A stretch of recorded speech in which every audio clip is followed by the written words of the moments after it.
Hello all my dear student. अभी तक हम पढ़ चुके हैं किसके बारे में, इलेक्ट्रिक फील्ड। इलेक्ट्रिक फील्ड हमने कहाँ पे कैलकुलेट कर लिया है, आपके एक्सियल पे भी कैलकुलेट कर लिया है डाइपोल के, और किस पे, इक्वेटोरियल पे भी कैलकुलेट कर लिया है। आज हम पढ़ने वाले हैं किसके बारे में कि एक जो इलेक्ट्रिक डाइपोल है, उस इलेक्ट्रिक डाइपोल को अगर मैं किसी इलेक्ट्रिक फील्ड में रखूंगा तो उस पर कितना टॉर्क अप्लाई होगा। क्या अप्लाई होगा आपके?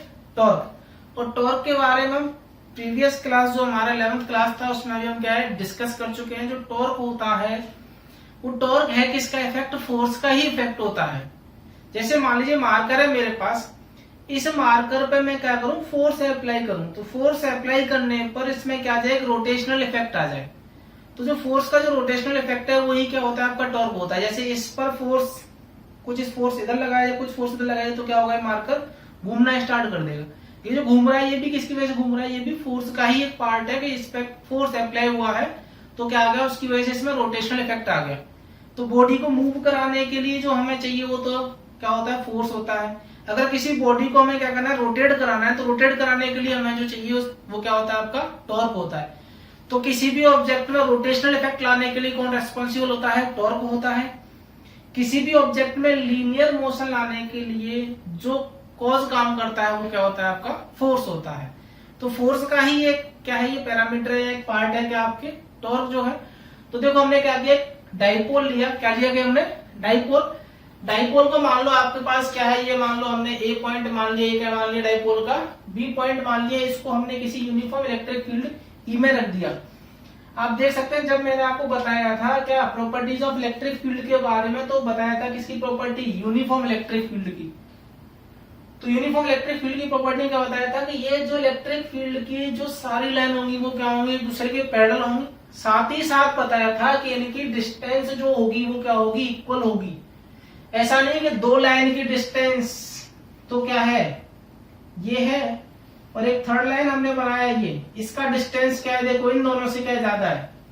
तो यहाँ पे इलेक्ट्रिक फील्ड क्या है, ज्यादा है, यहाँ पे इलेक्ट्रिक फील्ड क्या होगा, कम। तो ये यूनिफॉर्म नहीं है, कैसा है, नॉन यूनिफॉर्म है। तो नॉन यूनिफॉर्म में क्या है, आपकी इलेक्ट्रिक फील्ड लाइन पैरेलल तो होंगी, साथ ही साथ कंडीशन क्या रहेगी कि उनके बीच का डिस्टेंस भी क्या होना चाहिए, सेम होना चाहिए, तभी क्या होगा, यूनिफॉर्म इलेक्ट्रिक फील्ड होगा। तो किसी डाइपोल को हमने क्या रखा है, किसी यूनिफॉर्म इलेक्ट्रिक फील्ड में रखा, और हमने क्या करना है, इस पर कैलकुलेट करना है कि कितना टॉर्क अप्लाई हो रहा है, कितना टॉर्क आएगा। तो एक डाइपोल लिया ए बी, ये हमने किस में रखा है, यूनिफॉर्म इलेक्ट्रिक फील्ड में रखा है। तो देखो इलेक्ट्रिक फील्ड का डायरेक्शन कहाँ है, देखो लेफ्ट टू राइट जा रहा है, लेफ्ट टू राइट जा रहा है। तो एक प्रॉपर्टी और हम यहाँ पे साथ ही साथ अप्लाई कर लेंगे इसकी, इलेक्ट्रिक फील्ड की। तो प्रॉपर्टी भी हमारी रिवाइज हो जाएंगी और कंसेप्ट भी हमें क्या ज्यादा क्लियर हो जाएगा। तो आपको बताया था कि जो इलेक्ट्रिक फील्ड होता है वो कहां से ओरिजिनेट होता है, पॉजिटिव चार्ज से। कहां पर टर्मिनेट होगा, नेगेटिव चार्ज पे। तो देखो इलेक्ट्रिक फील्ड कहां पर जा रहा है, राइट में जा रहा है। तो इसका मतलब क्या है कि यहाँ पर कहीं ना कहीं क्या रखा है, पॉजिटिव चार्ज रखा होगा कहीं। फिर एक और प्रॉपर्टी आ जाती है किसकी, इलेक्ट्रिक फील्ड की। तो जो प्रॉपर्टीज है वो किसकी, इलेक्ट्रिक फील्ड की, बहुत काम आ रही है यहाँ पर, कि जब कोई भी चार्ज किसी यूनिफॉर्म इलेक्ट्रिक फील्ड में रखा हो, अगर चार्ज कैसा होगा, पॉजिटिव होगा, तो इस पर फोर्स कैसे लगेगा, टुवर्ड्स द राइट लगेगा। अगर किसी यूनिफॉर्म इलेक्ट्रिक फील्ड में क्या है, कोई चार्ज रखा है, कैसा चार्ज है, नेगेटिव, तो उसको फोर्स कहां लगेगा, in the opposite direction of electric field लगता है। तो देखो ये चार्ज कैसा है आपके पास, नेगेटिव है, तो इस नेगेटिव चार्ज पर इधर क्या है, देखो पॉजिटिव दिख रहा है। तो इस पर जो फोर्स लगेगा इस नेगेटिव चार्ज पर, वो किस डायरेक्शन में लगेगा, इस डायरेक्शन में लगेगा। ये चार्ज कैसा है, पॉजिटिव, ये भी कैसा है, पॉजिटिव। तो यहाँ पर जो फोर्स लगेगा वो कहाँ लगेगा, राइट में लगेगा। और फोर्स की वैल्यू क्या होती है, यहां से अगर आपको याद हो, प्रॉपर्टी में भी कराया था, इलेक्ट्रिक फील्ड पढ़ाते समय बताया था कि फोर्स कितना होगा आपके पास, F इक्वल टू आएगा क्या, QE। तो इसकी वैल्यू जो आएगी यहाँ पर फोर्स की, वो तो क्या आएगी, F इक्वल टू QE आएगी। अगर इसको आप वेक्टर फॉर्म में लिखोगे तो वैल्यू कितनी आ जाएगी, कितनी वैल्यू आएगी आपके पास, F वेक्टर फॉर्म में लिखेंगे तो QE आ जाएगी।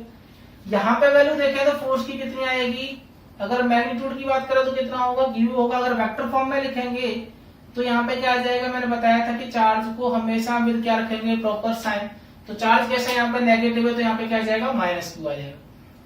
अब देखो इस डाइपोल पर QE फोर्स तो इधर लग रहा है, QE फोर्स कहाँ लग रहा है, इधर लग रहा है।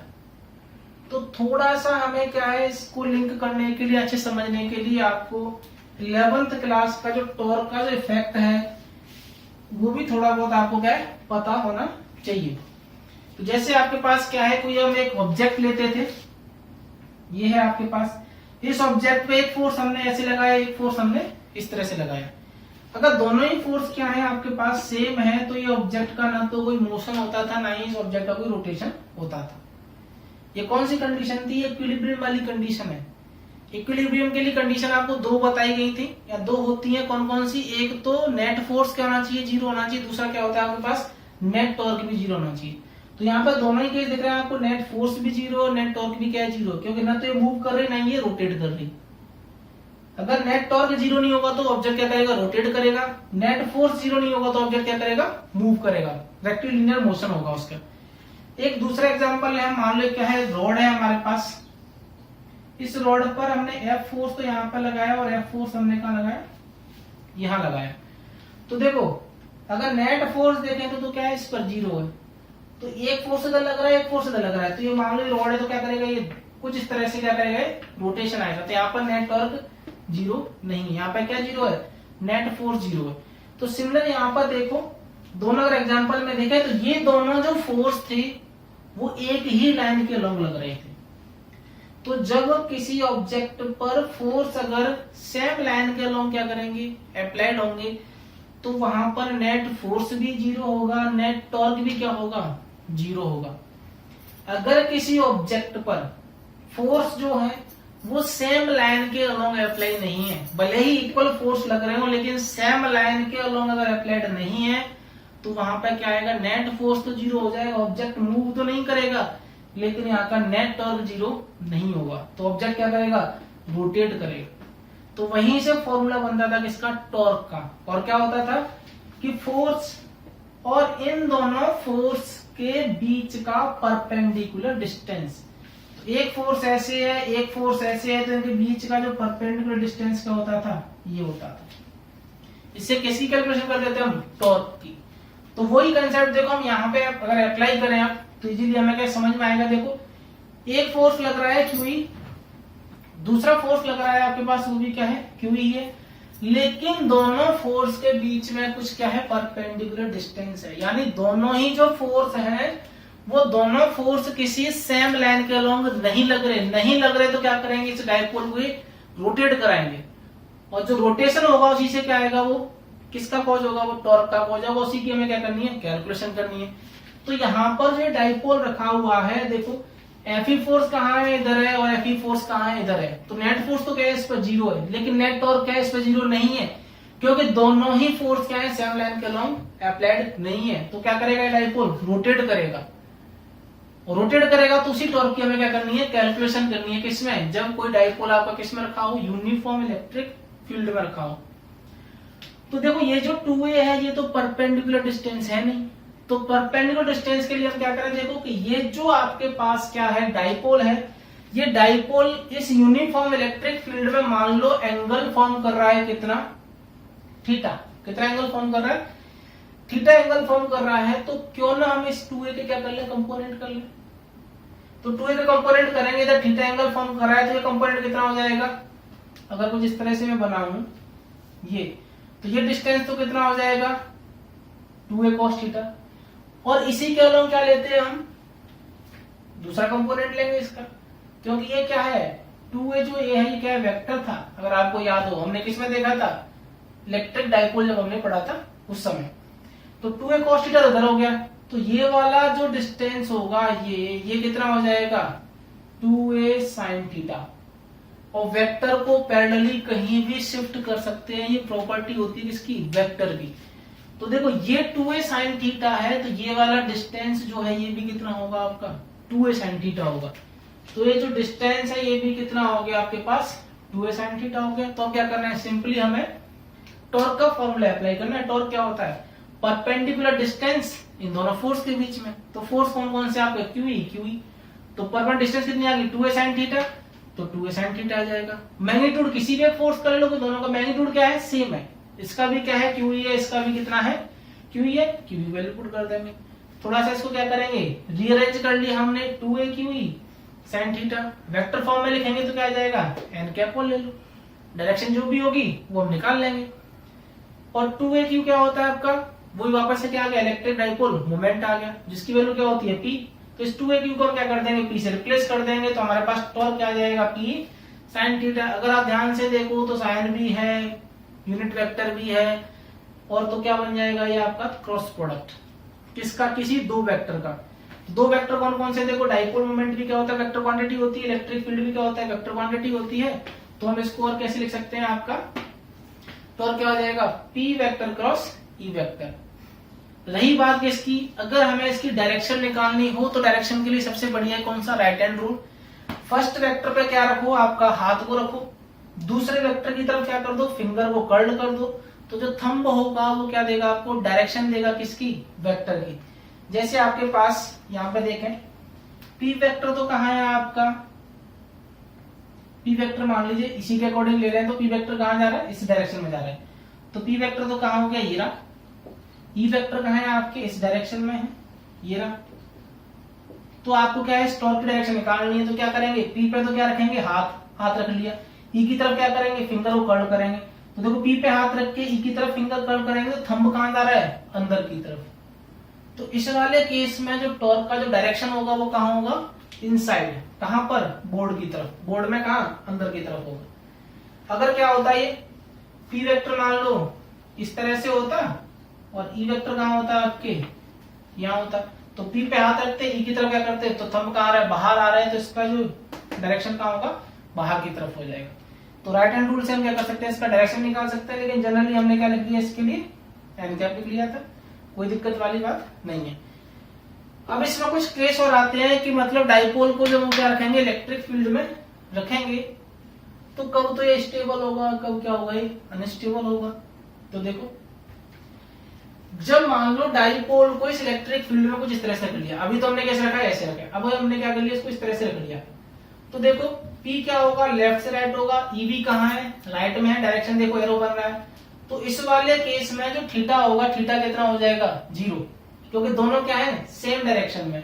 तो थीटा 0 हो जाएगा, तो यहाँ पे सीधा क्या कर दो, थीटा की वैल्यू पुट कर दो, थीटा 0, तो साइन 0 की वैल्यू कितनी हो जाएगी, 0। मतलब जिस पोजीशन में क्या है, डाइपोल है, उसी पोजीशन में रहेगा, वहां पर कोई भी टॉर्क नहीं होगा। इस वाले केस से भी दे सकते हैं, क्योंकि देखो क्यूई फोर्स उस पर इधर लगेगा, क्यूई फोर्स कहाँ लगेगा, इधर लगेगा, डायरेक्शन कैसे हो जाएगी। इसको अगर मैं क्या करूं, एक डाइपोल मान लूं, तो क्यूई फोर्स तो क्या लग रहा है, इस डायरेक्शन में लग रहा है, क्यूई फोर्स क्या लगेगा आपके, तो देखो दोनों फोर्स क्या है, सेम डायरेक्शन में लग रहे हैं, एक ही डायरेक्शन में क्या अलोंग है, तो नेट टॉर्क में क्या हो जाएगा, 0। तो इस वाले केस में जो डाइपोल रहेगा वो क्या रहेगा, स्टेबल रहेगा। दूसरा केस है कि अगर डाइपोल इस इलेक्ट्रिक फील्ड में कुछ इस तरह से रखा हो, तो इसका डायरेक्शन कहाँ होगा, ऊपर। अगर यहाँ पे माइनस है, यहाँ पे क्या है, प्लस है, तो ये तो क्या डायरेक्शन है, अपवर्ड है, ये डायरेक्शन क्या है, ऐसे है। तो दोनों में एंगल कितना हो गया, 90, तो साइन 90 कितना हो जाएगा, 1। तो इस वाले केस में जो इस पर जो टॉर्क अप्लाई होगा वो कितना हो जाएगा, PE हो जाएगा, कितना हो जाएगा, P। और ये जो टॉर्क होगा ये क्या होगा, मैक्सिमम टॉर्क होगा।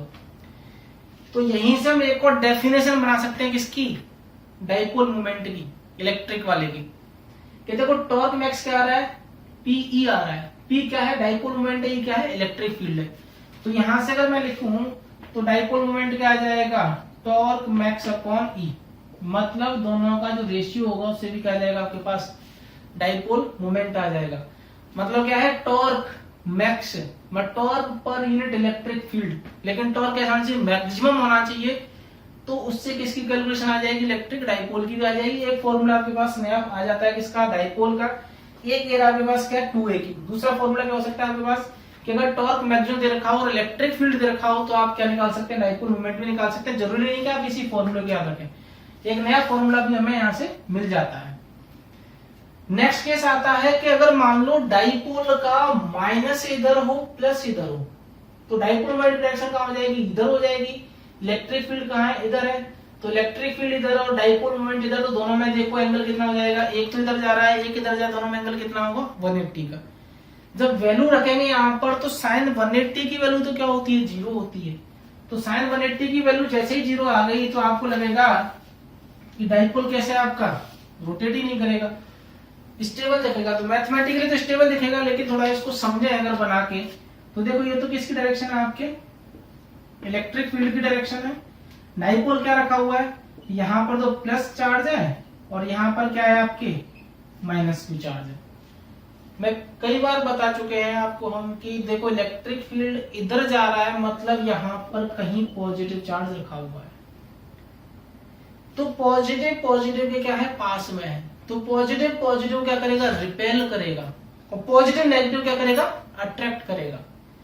मैथमेटिकली देखने में हमें दिख रहा है कि टॉर्क 0 आएगा, ये डाइपोल यहाँ पर रोटेट नहीं करेगा 180 के केस में। लेकिन जब इसको हम क्या है बना के देखें तो हमें दिख रहा होगा, देखो पॉजिटिव पॉजिटिव 100% रिपेल करेगा, पॉजिटिव नेगेटिव अट्रैक्ट होगा। तो डाइपोल या तो ऐसे या फिर इस तरह से क्या कर जाएगा, ये रोटेट कर जाएगा। तो इस वाले केस में भी कंडीशन कौन सी होती है, ये अनस्टेबल होती है। सिर्फ डाइपोल एक ही केस में स्टेबल रहेगा, जब डाइपोल मोमेंट और इलेक्ट्रिक फील्ड दोनों ही क्या हो, एक ही डायरेक्शन में हो। अगर थीटा कितना है 90 है तो परपेंडिकुलर हो गया तो मैक्सिमम टॉर्क आएगा, दोनों अपोजिट हो गए तब भी क्या होगा टॉर्क अप्लाई होगा और क्या करेगा डाइपोल रोटेट होगा। मतलब ये कंडीशन कौन सी है अनस्टेबल वाली है। 90 वाले भी कौन सी है अनस्टेबल। अनस्टेबल का मतलब क्या है कि इस फील्ड में अगर आपने डाइपोल रखा तो डाइपोल पर टॉर्क अप्लाई होगा और वो क्या करेगा रोटेट करेगा, उसी को क्या बोला गया अनस्टेबल बोला गया। मतलब जैसा आपने रखा वैसा नहीं मिलेगा, कुछ समय बाद उसकी पोजीशन क्या हो जाएगी चेंज हो जाएगी। लेकिन अगर आपने प्रॉपर 0 डिग्री पर रखा इस तरह से, ये यहाँ पे माइनस क्यू चार्ज इधर क्या है प्लस क्यू चार्ज है, डाइपोल मोमेंट इधर, इलेक्ट्रिक फील्ड भी इधर, तो प्रॉपर क्या रहेगा वो स्टेबल रहेगा, उसका टॉर्क हमेशा क्या रहेगा 0 ही रहेगा।